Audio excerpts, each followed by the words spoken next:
नमस्कारम everyone. Indian polity की लक्ष्मीकांत की ये कंप्लीट सीरीज चली है जिसमें आज का हमारा टॉपिक है नालसा। यह चैप्टर हमारे एग्जाम के पर्सपेक्टिव से काफ़ी ज़्यादा इंपॉर्टेंट है क्योंकि प्रीवियस ईयर में इससे काफ़ी ज़्यादा क्वेश्चंस आ चुके हैं। आप इस वीडियो में देखोगे कि वो जो क्वेश्चंस थे वो कहाँ से आ रहे हैं और क्यों एग्जाम्स में हम ऐसे जो आसान टॉपिक्स हैं जहाँ से इजीली नंबर पा सकते हैं वो क्या गलती करते हैं जिसके कारण हम क्वेश्चन गलत करके आते हैं। तो चलिए वीडियो को शुरू करते हैं और जानते हैं नालसा के बारे में। तो नालसा जो है एक एपेक्स बॉडी है जिसका एस्टेब्लिशमेंट हुआ था लीगल सर्विस अथॉरिटी एक्ट 1987 के थ्रू। नालसा का काम होता है free legal aid services provide करना इंडिया के अंदर, और इसके जो भी फंक्शंस हैं ये खुद से नहीं करता है, इसके कुछ बॉडीज हैं जिनके थ्रू ये सारे काम कराता है। तो उसमें आते हैं state legal service authority, district level service authority और तालुक लीगल सर्विस कमिटीज़। तो ये एक तरीके से नालसा एक फेडरल स्ट्रक्चर है जहाँ पे इसके डिफरेंट बॉडीज़ हैं जो इसकी मदद करते हैं इन सभी चीज़ों में। तो अगर हम बात करें कि नालसा को लेके कुछ कॉन्स्टिट्यूशनल और लीगल फ्रेमवर्क्स दिए गए हैं, तो सबसे पहले तो लीगल सर्विस अथॉरिटी एक्ट 1987 है, जिसके थ्रू ये एक्ट इंडिया के अंदर आया है और ये एक्ट इन्फोर्स हुआ था 9 नवंबर 1995 को। अब अगर बात करें कि इसका मेंशन कहाँ-कहाँ हुआ है कॉन्स्टिट्यूशन के अंदर, तो डायरेक्ट इसका नाम नहीं है, लेकिन कुछ आर्टिकल्स में इनके बारे में बात की गई है। जैसे आर्टिकल 39 है जो कि डीपीएसपी का पार्ट है, जिसमें ये मैंडेट किया गया है स्टेट को कि इंश्योर करना फ्री लीगल एड पुअर और वीकर सेक्शन ऑफ सोसाइटी को प्रोवाइड कराने की।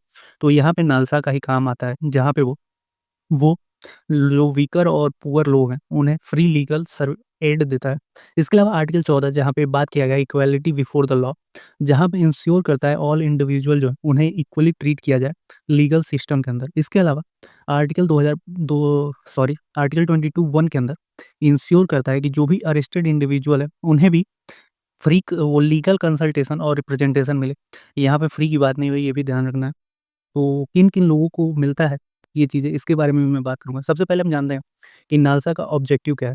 तो अगर हम बात करें नालसा के ऑब्जेक्टिव के बारे में, तो इनका सबसे मेन फंक्शन होता है फ्री लीगल एड जो भी अंडर प्रिविलेज्ड उनको जस्टिस प्रोवाइड करने के लिए की जाती है। इसके अलावा रिड्यूस करना होता है उनको जो भी कोर्ट्स के अंदर केसेज़ हैं, क्योंकि आप सभी को पता है कि इंडिया के अंदर कितने सारे कोर्ट केसेज़ हैं और कितने लंबे टाइम तक ये खींच जाते हैं, जिसकी वजह से ये लोक अदालत और अल्टरनेटिव डिस्प्यूट रेज़ोल्यूशन मैकेनिज़्म के थ्रू इन कोर्ट के केसेज़ को कम करने की कोशिश करता है। इसके अलावा देश के अंदर लीगल जो भी है, लीगल मैटर्स ऑलरेडी आपको पता है कितने टफ हैं कि नॉर्मल लोगों को समझ नहीं आता है और बहुत सारे लोगों को अपने लीगल राइट्स के बारे में अंदाज़ा भी नहीं है। तो ये सारी चीज़ें उन तक पहुँचाने और उनके अंदर इसको अवेयरनेस पहुँचाने के लिए नालसा का ये काम होता है कि वो ये सारे काम करे। अब हम बात करेंगे जो सबसे इम्पोर्टेंट टॉपिक है और हम एस्पिरेंट्स के द्वारा सबसे ज़्यादा इस चीज़ को इग्नोर किया जाता है पेपर के अंदर कि इनका एलिजिबिलिटी क्या है फ्री लीगल एड के अंदर। यूजुअली लक्ष्मीकांत के अंदर भी दिया हुआ है, लेकिन लोग इसे आसानी से छोड़ के चले जाते हैं क्योंकि ऊपर-ऊपर से देखने में सब कुछ ईज़ी लगता है। लेकिन आप एक बार ध्यान से इसे पढ़ोगे तो आपको पता चलेगा कि ये कितना इंपॉर्टेंट चीज़ है। तो अगर बात करें किन-किन को फ्री लीगल एड मिला है, तो यहाँ पे लिखा है वुमेन एंड चिल्ड्रन लो है, ये तो बहुत सिंपल है। लेकिन इसके अंदर और भी चीज़ें आपको देखने को मिली, जैसे एससीज और एसटी हैं, इन्हें भी फ्री लीगल एड मिलता है। इसके अलावा इंडस्ट्रियल वर्कमैन वो भी लोग होते हैं, डिसेबल्ड पर्सन ये भी होते हैं, तो ये तो सबको याद होता है। पर्सन इन कस्टडी, यहाँ पे बात किया है इंडिविजुअल इन प्रिजन और डिटेंशन सेंटर्स आर एलिजिबल, तो ये चीज़ें याद रखनी है आपको। इसके अलावा ये पीवाईक्यू में ये आया था टॉपिक, मैंने पहले ही बोला था आपको कि मैं आपको बतलाऊँगा कहाँ से क्वेश्चन्स आते हैं, तो क्वेश्चन यहाँ से आया था कि जो भी पर्सन का इनकम 1 लाख से कम है, उन लोगों को मिलता है। इसके अलावा जिन लोगों का इनकम 5 लाख से के कम है और उनका केस सुप्रीम कोर्ट के अंदर है, उन्हें भी ये फ्री लीगल एड मिलता है। तो ये चीज़ें काफ़ी ज़्यादा माइन्यूट डिटेल है जिसे आपको याद रखने की ज़रूरत है। इसके अलावा जो भी विक्टिम्स हैं नेचुरल डिज़ास्टर और इंडस्ट्रियल एक्सीडेंट ये भी एलिजिबल हैं। इसके अलावा पर्सन सफरिंग फ्रॉम ट्रैफिकिंग और बेगिंग ये भी लोग नालसा के इस प्रोविज़न के अंदर आते हैं। इसके अलावा ये एक और पीवाईक्यू का टॉपिक है जहाँ पे बात किया है ट्रांसजेंडर जिनका इनकम 2 लाख से कम है, वो भी लोग इसके अंदर आते हैं। तो देख सकते हो एक आसान से टॉपिक से 2 पीवाईक्यू के क्वेश्चन्स आ चुके हैं। यहाँ पे एक सुप्रीम कोर्ट के अंदर केसेस को लेके और यहाँ पे ट्रांसजेंडर के इनकम को कौन कितने इनकम तक के लोग एलिजिबल है। तो ये एलिजिबिलिटी से 2 क्वेश्चन्स आपको पीवाईक्यू को मिल सकते हैं। अगले साल क्या पता किसी और का भी पूछ दे, लेकिन यहाँ पे कुछ चीज़ें ईज़ी भी हैं, लेकिन कुछ चीज़ें टफ भी हैं। तो इसे याद रखने के आसान तरीके से आप लोग कर सकते हैं। उम्मीद करता हूँ कुछ समझ में आया हो। अब हम बात करेंगे नालसा के की फंक्शंस के बारे में और ये टॉपिक भी जो ऊपर आप लोगों ने देखा, किन-किन लोगों को फ्री लीगल एड दिया जाएगा, वैसे ही ये भी इम्पोर्टेंट है। पीवाईक्यू में इससे भी क्वेश्चन्स पूछे गए।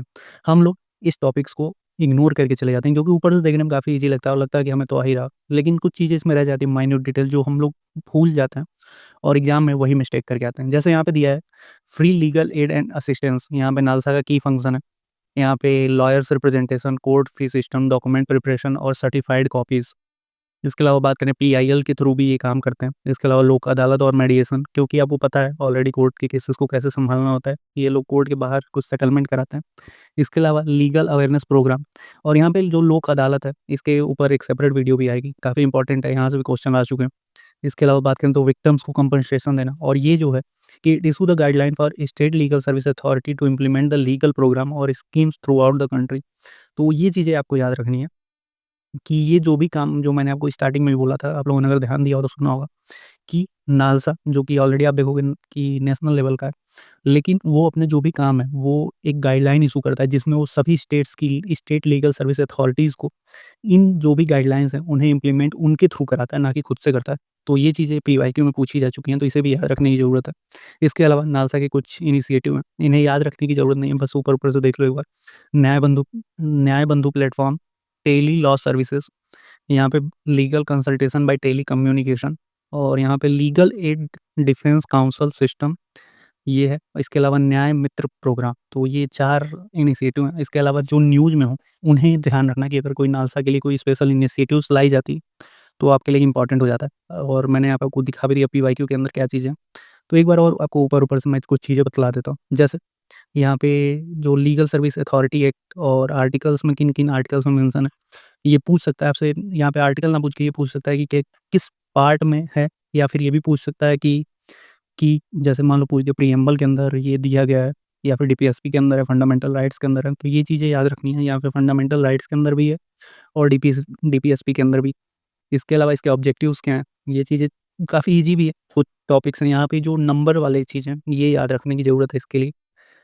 और कुछ है नहीं इस चैप्टर में, काफ़ी ईज़ी है। उम्मीद करता हूँ वीडियो पसंद आई होगी। मिलते हैं आपसे नेक्स्ट वीडियो में, तब तक के लिए जय हिंद।